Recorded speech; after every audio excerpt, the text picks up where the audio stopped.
transformation in less than a decade.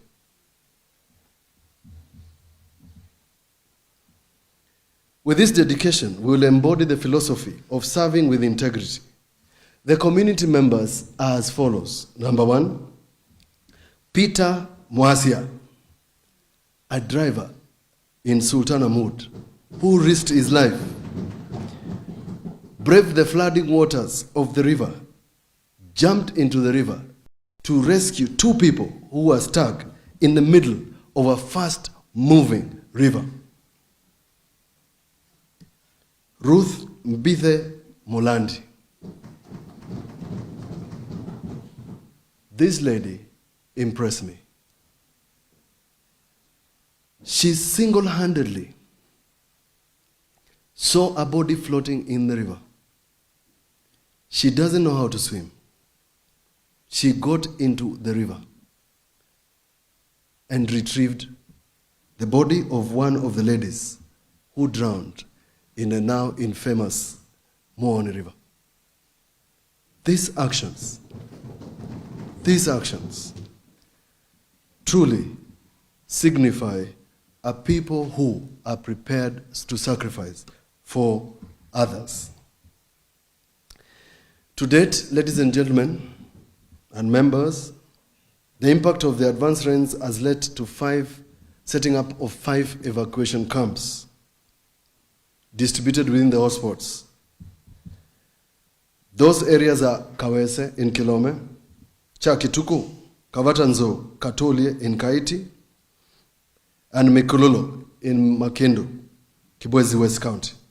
The current population in these camps is over 300 households, and the number keeps increasing.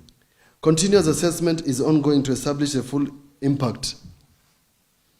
We have procured food, non-food items that are being distributed to already established centers. This government shall ensure timely procurement of more food, non-food items to sustain the already established camps and the anticipated evacuation centers to be established later. In collaboration with Red Cross, we established an emergency command center in Wote for coordination of all emergencies during and after the rains. I urge communities, individuals, visitors in the county to note there is low visibility, wet road surfaces across the county, particularly along Nairobi-Mombasa Highway. We must avoid the temptation to cross into flooding, raging, and even surging waters by all means. We must advise residents in this areas experiencing flash floods, landslides, mudslides, to relocate to safer grounds. I extend a personal request to this assembly to assist us in this endeavor. I'm aware that various dams have been destroyed by the rains. The Department of Roads has prepared a list of dams. The Department of Roads and Water has prepared a list of dams and roads that have been damaged for discussions. All is not lost.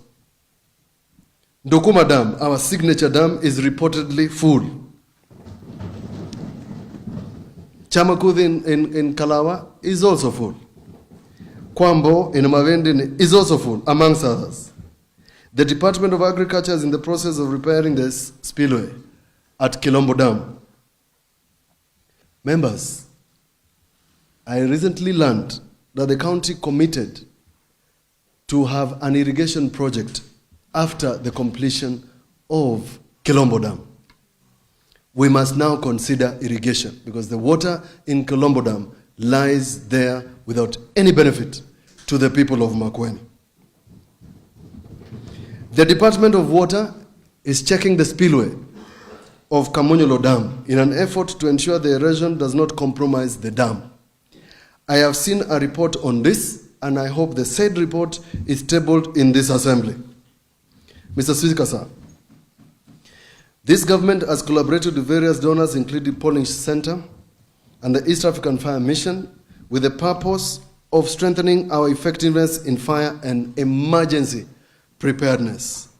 This includes the capacity building of the county emergency response teams and equipping them with essential aqua rescue equipment, which includes scuba, rescue boats, air compressor, etc., etc. The county has equipped Makindo Fire Station with a road traffic accident medical vehicle, one of its kind in East Africa, that was fabricated in Kenya and equipped with hydrologic equipment, spreaders, cutters, and a ram that enables easy extraction of accident and crash vehicles. The road traffic accident medical vehicle, RTA, is also fitted with medical equipment so that emergency care can be given to accident victims. I am proud to be a team leader of an award-winning fire and rescue team coordinated by this gentleman called Arbanas Chalo. In preparation for the forecast of the El Nino, the county government, as I mentioned before, procured food and non-food items. These items are projected to be inadequate, given that the rains might persist. However, the following needs continue to arise: reconstruction of houses, toilets, supply of beddings, clothing, food, non-food items, construction of gabions, culverts, repair of affected roads, medical supplies, amongst others. I wish to appeal to the national government, well-wishers, non-state actors, and the people of goodwill to join hands with us to mitigate the efforts of these emergencies. Arising out of an appeal that I made yesterday, one of our partners, Christian Aid, offered a cash transfer of 5 million shillings to all affected victims in our camp. The Department of Devolution has compiled the list of those who are going to benefit from this timely intervention that will help these families reconstruct their lives after the rains. I need not re-emphasize the value of good partnerships and good friendships.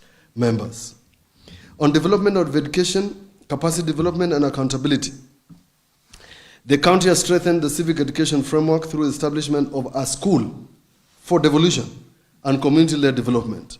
We are committed to improving the quality of and nature of education through transforming it from mere civic engagement to capacity development, strengthening of our people. The school, located at MAP, is one of its kind in Africa, second in the world after Mexico. It facilitates a platform for enhancing devolution, localization of sustainable development goals at the community level, and consultations for quality implementation of devolved functions. This school focuses on training opinion leaders, community leaders, civil society, professionals, and government officials across the county and the county at large. We are happy to host the governments of Madagascar, Zimbabwe, to study the experience of devolution and how it works in Makueni. A few days ago, we witnessed the graduation of 35 students. The 2024 class is focusing on 500 students drawn from various societal groups in the county as well as the county public service. The people of Makueni, organized groups, members of this assembly are welcome to study with us for 1 or 2 days benchmarking, 3 to 5 days short courses, or 6 months. And you will earn a certificate on community-led development. On research, documentation, and knowledge management, Makueni County has established a center for research, documentation,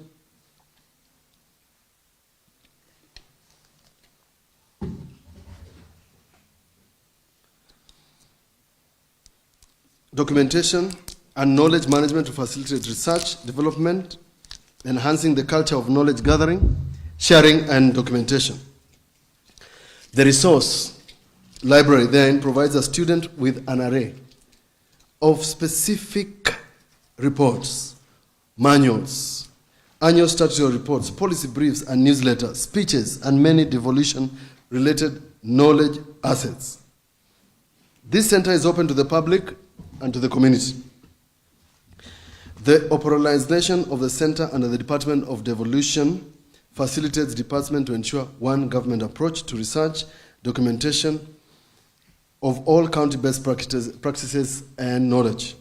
Currently, the center is focusing on the documentation of participatory planning and budgeting alongside documentation of key programs, such as our business center model of market development and annual programs that create impact and new knowledge within the public service and stakeholders. We have set up a central records and information management unit where we have been compiling our data towards digitization. In the same area, we have sensitized 85 informed handlers and records management and trained 25 champions drawn from all departments. In addition to indigenous knowledge, the county government of Makueni organized a cultural fair and exhibition in collaboration with community cultural centers and groups, which saw Makueni Indigenous Food Festival held in June 2023 at Unoa Grounds, bringing together 25 Akamba Indigenous Food Festival exhibitors from all sub-counties and other partners. Scientific documentation of selected cultural and natural heritage sites in collaboration with the National Museums of Kenya has led to the Dry Lands Resource Center in Mbumbune, which is being supported to do an exhibition of Akamba indigenous food at the Food for Thought Festival held in the National Museums of Kenya headquarters in Nairobi from 6th to 7th October 2023.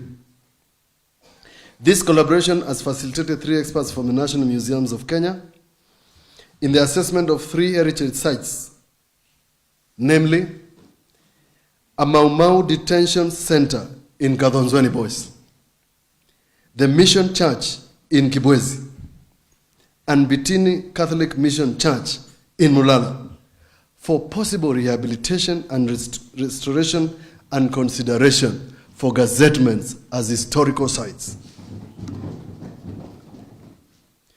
This same collaboration has facilitated 20 members of Dome Watu Utine traditional music and dance group to perform at Bomas of Kenya during the inaugural Utamaduni Day celebrations. The above documentation, knowledge sharing and management shall result in effective and development of arts, music and culture. Members, Makueni rolled out the Indigenous Knowledge and Documentation Digitization in collaboration with the Ministry of Tourism, Wildlife and Heritage through the National Products Initiative, a Kenya Vision project, whose overall goal is to advance protection, promotion, and valorization, in other words, value addition, of Kenya indigenous knowledge and associated assets. Whilst it was expected that Makueni would document up to 22 traditional knowledge and cultural assets, Makueni managed to register the highest number of traditional knowledge and cultural assets in Kenya. They registered 63 assets. We have stored the information and we are hoping at a later date this program will be launched by His Excellency the President.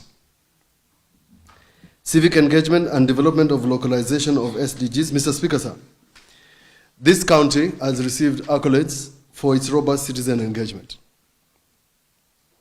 Public participation allows the people of this county living within and outside the country to provide inputs and proposals on policy formulation, development of draft bills, county budgets, development projects and programs in the villages and wards. Over the year, I have emphasized on the role of professionals and retired officers in all sectors in county decision-making processes, in participating in project management and sustainability committees.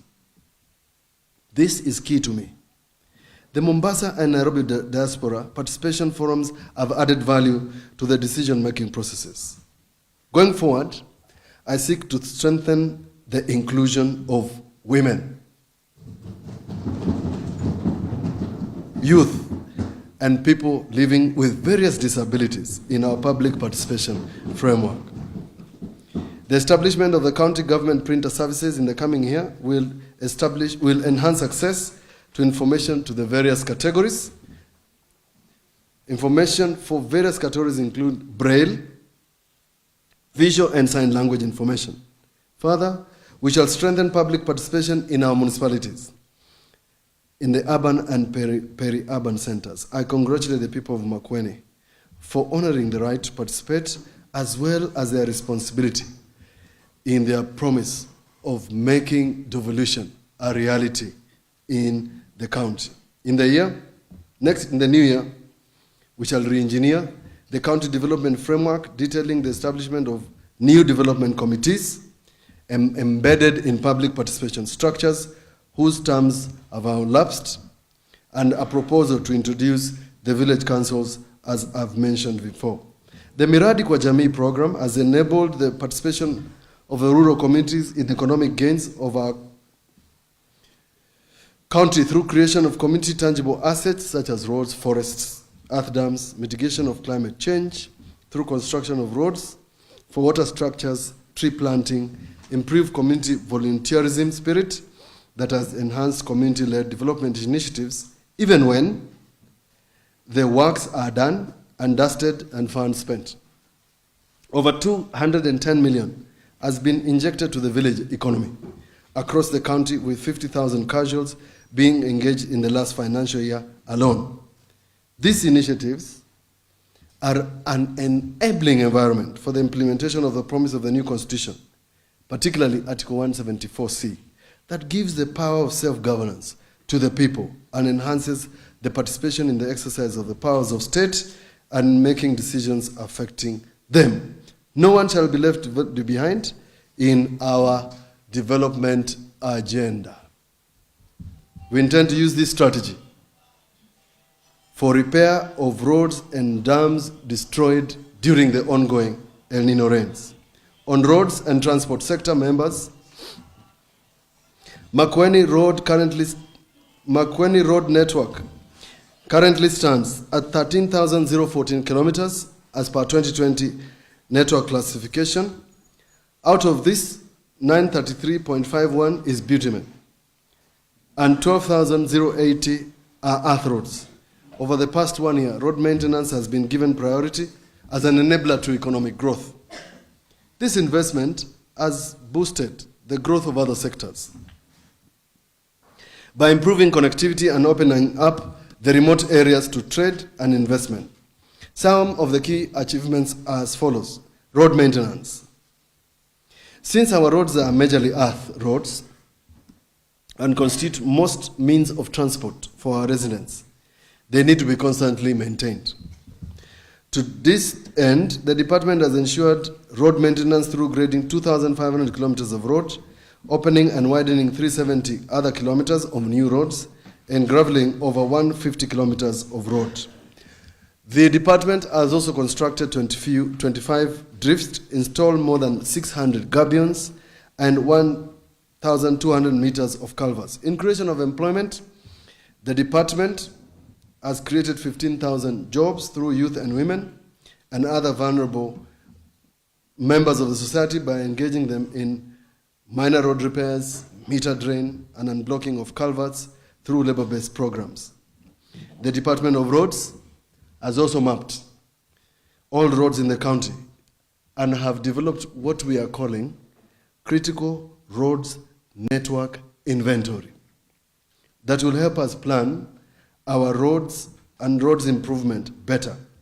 Some of the major projects for this sector are the 30 kilometers Kwasomba, Mulala, Kidhumani, Kadhi Road, connecting 3 sub-counties, Kibwezi West, Imali Mulala, Makueni Mbitini Ward, and Kilome Kaskeo Ward. Others are the 120-meter-long Ngwane Drift,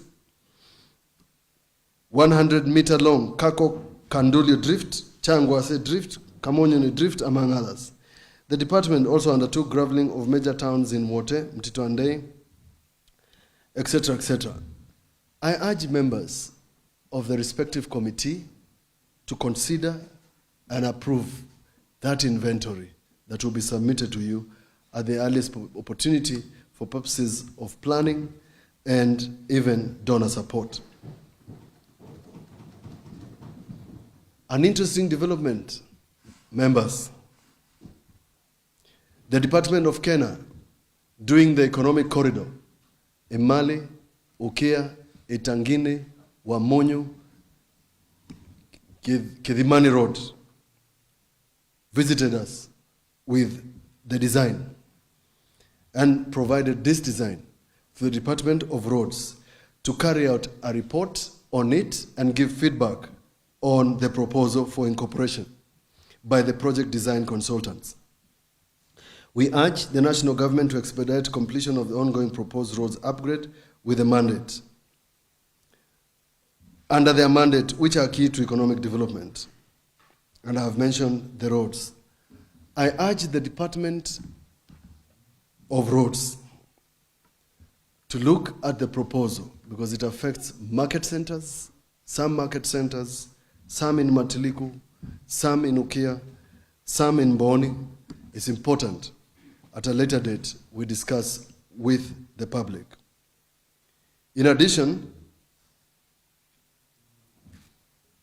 collaboration with sector players will be key in tackling the damage caused by the rains.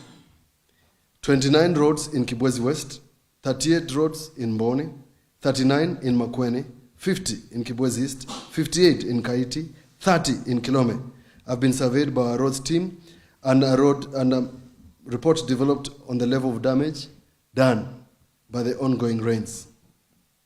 We urge the members of this county assembly to appropriate more resources for the repairs in the subsequent budgets. On gender and social protection, Mr. Speaker, sir, Makueni County's comprehensive social protection programs exemplify the county's commitment to address poverty and vulnerability. The department's multi-faced approach ensures the well-being of vulnerable groups, such as the elderly and the children, reflecting the county's dedication to a holistic and inclusive society. We have managed, members, to support PWDs, orphans, vulnerable children, and senior citizens. This has seen an increase from 1,664 in 2021 to 2,100 on the number of elderly persons supported with food and other materials in Makueni. 1,591 beneficiaries of small homes were provided with foodstuffs. 2,241 overseas were supported by food, non-food items, others rescued, and offered psychosocial support. Members, we have worked hard, labored in an attempt to reduce gender-based violence cases in Makueni. Our heightened advocacy has led to an increase of reporting of cases by the community. So far, we have received a total of 834 cases reported, assistance given, both legal and psychosocial. I urge the developmental committee, where these issues are domiciled, to arrange a meeting with the judiciary next year. This is one area that needs collaborative approach. The Makueni County Empowerment Fund, popularly known as TEDEGA, targeting youth, men, women, persons with disabilities and community development groups cannot go unmentioned. Members, you are aware, this fund has faced operational and administrative challenges. This assembly altered the fund's disbursement in 2020, and an ad hoc committee of the county assembly was established. The committee's recommendations pointed to an overhaul of the whole fund. In July, the Fund Secretariat set out to effect these recommendations and to institute reforms. These reforms consist of deliberate changes to the structures and processes of the fund with the objective of getting it to run better. This structural change includes the restructuring of its architectural setup, while process change including redesigning the system, setting quality standards, and focusing on efficiency and effectiveness of the fund. Towards this end, members, the fund regulations and guidelines have been reviewed as per the guidelines of the ad hoc committee. These two documents have been reviewed and subjected to stakeholder engagement, including the County Assembly Committee on Gender, and are now ready for debate and adoption by this House. We have engaged Safaricom on the disbursement of this fund. Members, once an applicant qualifies and meets the requirements of the rules, they will receive the funds within a maximum of 3 days. On policy and legislative agenda, Mr. Speaker, as I conclude, I want to highlight our achievements on policy and legislative agenda. The Office of the County Attorney is now fully fledged, separate from the Office of the Governor. At the close of the last financial year, the department was operationalized as envisioned in the Office of the County Attorney Act. Subsequently, the County Attorney was appointed in November 2022, and the County Solicitor recruited in 2023. The department has 11 members of staff, an administrative assistant, an intern, a legal clerk, a procurement officer, and an accountant who are seconded to this department. Bearing in mind the imperative of inclusivity, the office implemented the following strategic intentions during the financial year in review. They reviewed the county laws, they advised the departments in the county executive, they represented the executive committee in court, drafted, vetted, and interpreted documents and agreements for and on behalf of the county executive and its agencies. It is imperative to note, members, that prior to the establishment of this office, all litigation was handled by counsel, currently by external counsel. But now, most of our matters are handled in-house. This has enhanced the hands-on and efficient management of our court cases and has significantly reduced our legal bills. So far, we have 109 active court matters, 24 of them successfully completed by our in-house counsel. The county attorney has, on his own motion, instituted 2 court cases to protect public interest. One of them, members, is to secure Kaumoni Market, which was fraudulently registered in the name of an individual.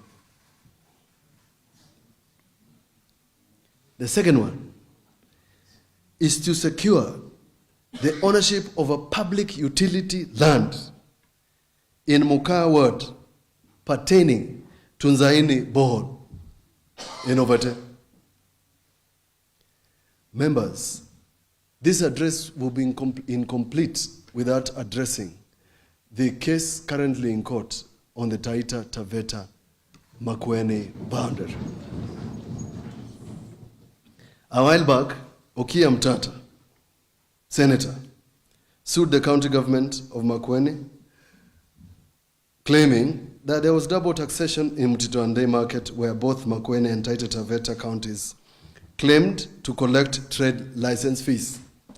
Orders were issued by the court against Makueni County by appointing a Taita Taveta team to collect levies in a town where residents elected a member of a county assembly seated here in the Makueni County Assembly today, Honorable Francis Mulwa, the Deputy Speaker.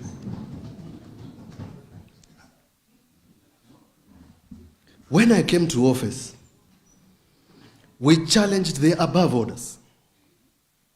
At the same time, the court directed the National Lands Commission to investigate this issue as an historical injustice.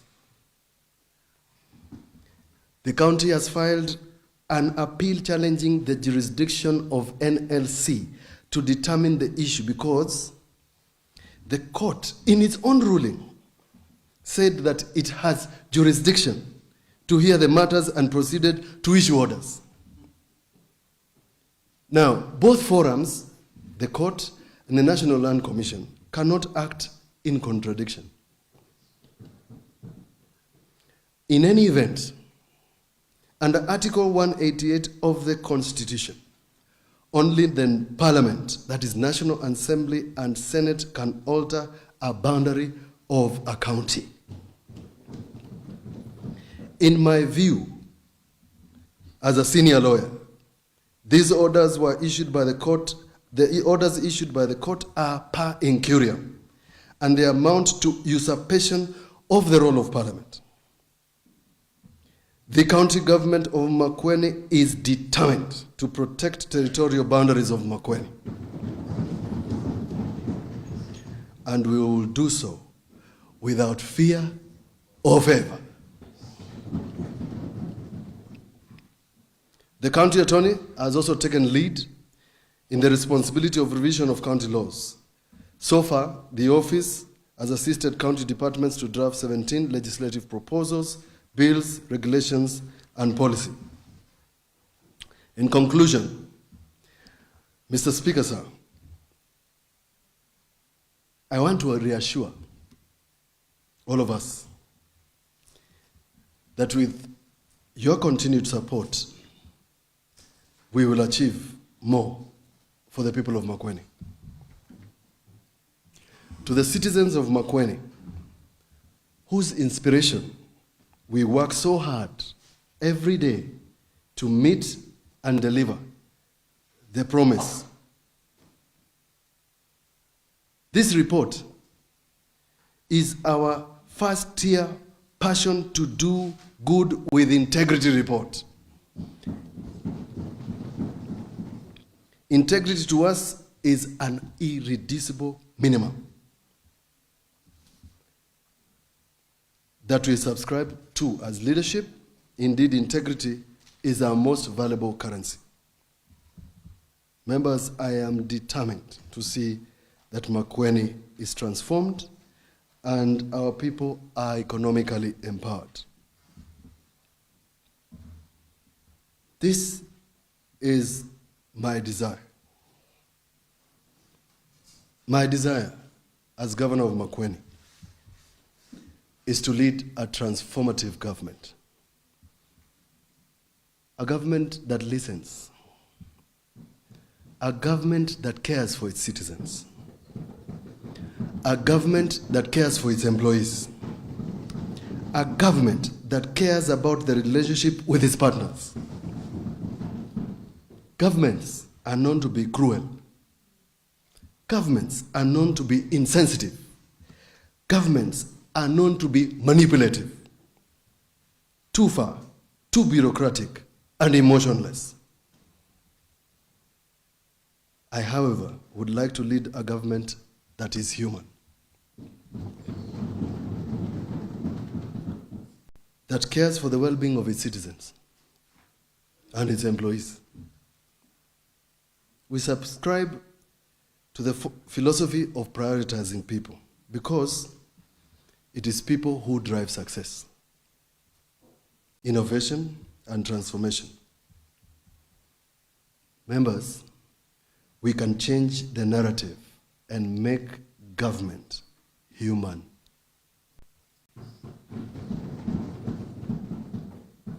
This will require radical transformation and redefinition of beliefs and cultures that we have held so far.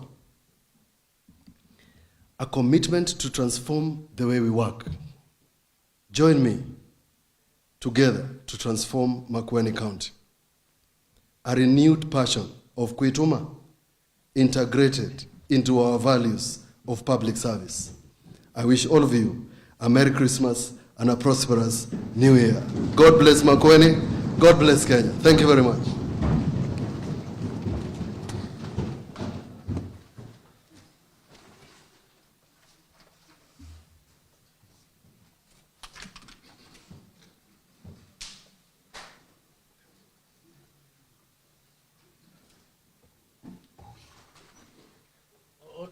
Order member for Kalamba, there is no debate. So cancel your request. Order, honorable members. Order, honorable members. First one to the provisional standing order number 200 and standing order number 27. Order 3 of the Makueni County standing orders. Time now being 16:41 hours. This house stands adjourned until tomorrow, Wednesday, 6th of December, year 2023 at 14:30 hours.